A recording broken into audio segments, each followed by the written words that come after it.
ARPHA sent us this D24 dual channel dash cam. We'll be doing a review. We'll show you it being installed. This is a 4K plus 1080p camera. It has front and rear cameras. It is app enabled. It has built-in GPS. It has a 3-inch touchscreen and voice control. This is the little camera, the front camera. Looks like a nice little camera, feels pretty heavy duty. This is a cigarette lighter adapter. This is the mount. There's the little rear camera. Mounts with 3M tape, has a really long cord it looks like, which is good because that'll have to go from the rear of the vehicle all the way to the dash cam. Got the interior tool to tuck the cable. Oh, this is nice. It also has some little, look at that, little clip things with 3M tape on the back so you can clip up the wires if need be. Got a user's manual. We've got some protective screen film. And that appears to be just about it. I am going to be taking this camera over to my sister's, and we are going to install this on her Jeep Cherokee. This is the little rear camera, and we are going to mount this on the inside of her hatch. Now, I'm going to mount it, and then I'm going to make sure it's opened up all the way. That way there's enough wire to run down and actually come down and probably tuck inside of this.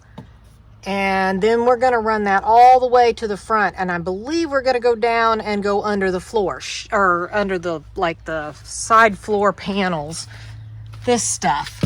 Because she doesn't really have anything up here. This is a whole sunroof, so we don't want to put anything in there that would get in the way of the sunroof opening and closing, and there just isn't really a good spot. So I think we're going to bring it down and run it underneath all the way to the front camera. Hook this up. Just wanted to make sure everything was going to come on. Also want to make sure the rear camera that we're installing it in the right position. But in order to do that, first we have to go through the setup process, and it's going to ask you your time zone and language. So we need to set the date. This is not the easiest process. You actually have to like swipe to get it to change numbers. It's really strange. And it looks like it's in military time. Once you get your language and everything on or set and your date and time, you can just touch the little screen and it'll pop up a menu. And there's where you have take a picture, lock the video. You can turn the audio on and off. And then you got your settings button, which you can come in and set all your settings for different things. Touch zone, volume, all that good stuff, voice commands.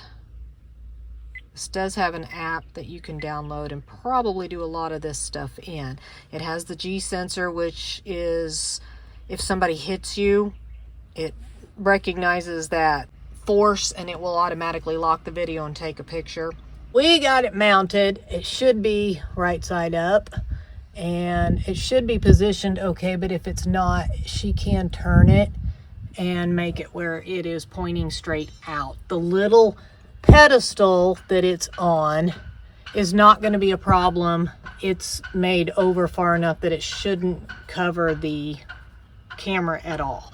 Now, I'm going to run this wire all the way towards the front.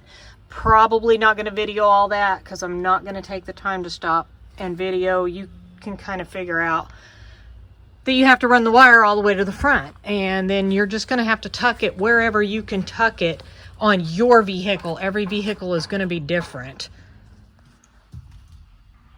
Okay, I think that probably took about, what, 30 minutes or something. This should be plenty to hook into the top of the front camera. This is the cable for the rear camera. And we have it just kind of running across the visor. There's only so much you can do sometimes in certain vehicles. So we do have some wire showing right here as it comes across. I didn't want to pull up these panels because it's going to make them gap way too much. So we're not going to do that. We're going to let this just stay just like it is here. And this is running all down along underneath, so you don't even see it. It actually comes up here and then comes out right here. So there's a little spot, maybe smidge right there. Everything else is hidden pretty much all the way back to the camera, which you can't see because the hatch is up. Always helps to have an extra person when you're doing things like that. She stood on the outside and could tell me where the center is on this. So this is now stuck to the window, and that is what the dash cam actually plugs into. Now on the top is your little USB cable adapter for power that has to run to either the cigarette lighter adapter that is given with the camera, or if you have a USB port in your vehicle, you can just use the USB port. And then the rear camera plugs right into this little aux port that snaps on there, and you can, it has a nice range of swivel. I like that because you can turn it more and you can go up, down, not too far up, but up and down. And then once we get this plugged in, then we're going to line it up and make sure it looks like, you know, we've got a nice straight shot. We ran her power wire onto the other side of the vehicle across there, and it's going down alongside and is tucked underneath the rubber, and then down underneath it is tucked up under and just runs across right here and plugs in for her power. She is trying to connect the app, which, what was the name of the app? ARPHA Vision? ARPHA, mm-hmm. Okay. The nice thing about this is if you are in an accident or something where you need the footage immediately, you should be able to pull it off of the app right away. The camera's on. You can see the rear camera is right there, and then there's your front camera. I'm not sure. I don't know. We might have to change the angle of that camera. Something looks... Oh! It's because it's open. I keep forgetting that the hatch is open. Let me go close that hatch and show you again. Okay. That looks a lot better with the hatch closed. So, just a little note. If you're doing yours in a hatch, make sure you close that before you get too concerned about it not showing the correct view. It is right side up, which is good. There are several voice commands with this dash camera. Probably two of the most, what you're going to use the most is lock the video. Current video launch. That actually is locking that section of video so that you can save it and either, you know, share it on social media because, you know, you caught somebody doing something crazy, or if you need it for an accident or something like that. You can also take picture.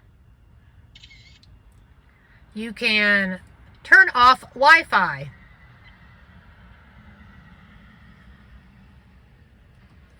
Wi-Fi is off.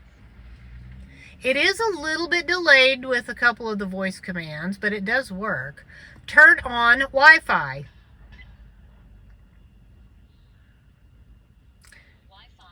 There is also a voice command where you can only have the front camera showing or only have the rear camera showing, and we did test that. It does work, but I'm not going to do that now because it'll mess up our display. And to get both cameras back on there, we had to go into the app, right? We had to go into the app to get both cameras back on. It didn't have a voice command to bring the other camera back to the display.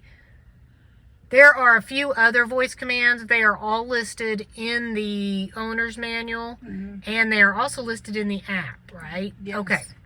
We got that to connect to the app, so we are now seeing the real-time video. So what you're seeing here is exactly what we're seeing on the back of the dash cam itself. And you can stop the recording from here. Then you're going to have albums, which should be keeping all of your footage, this is set to loop every minute. She can change that to 3-minute or 5-minute intervals whenever or however, if she wants to.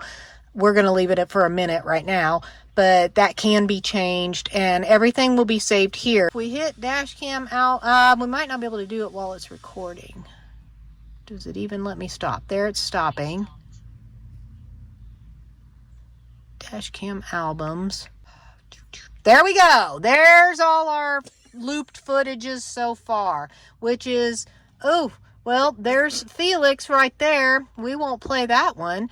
And then you can see some of our upside down rear camera and, whatever. It is going to always have two for each one. You're going to have one section for your front camera that you recorded and one section for your rear camera that you recorded.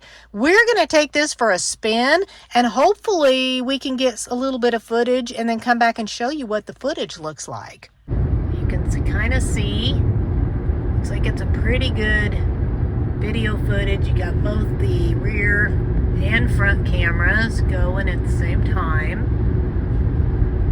See pretty clearly the road ahead, which looks like that. So when you come back to your camera, it's like perfectly identical. Really good picture on it. We'll have to try to pull some footage off. If I can, I will show you that footage like right now. What she is doing right now is downloading one of the clips from the app. It's actually connected to the camera and it's downloading one of the clips so that she can send it to me. It's a pretty easy process. It does take a little bit of time, but it's not hard to do. Lock the video. Current video locked. I think she locked it. Okay. So what I'm going to have you do when we get back is see if we can get that specific footage off, and then I can show them exactly what it looked like after recording. Hopefully we can figure out how to do that. Lock the video. Current video locked. I think she locked it. Okay. So what I'm going to have you do when we get back is see if we can get that specific footage off, and then I can show them exactly what it looked like after recording. Hopefully we can figure out how to do that.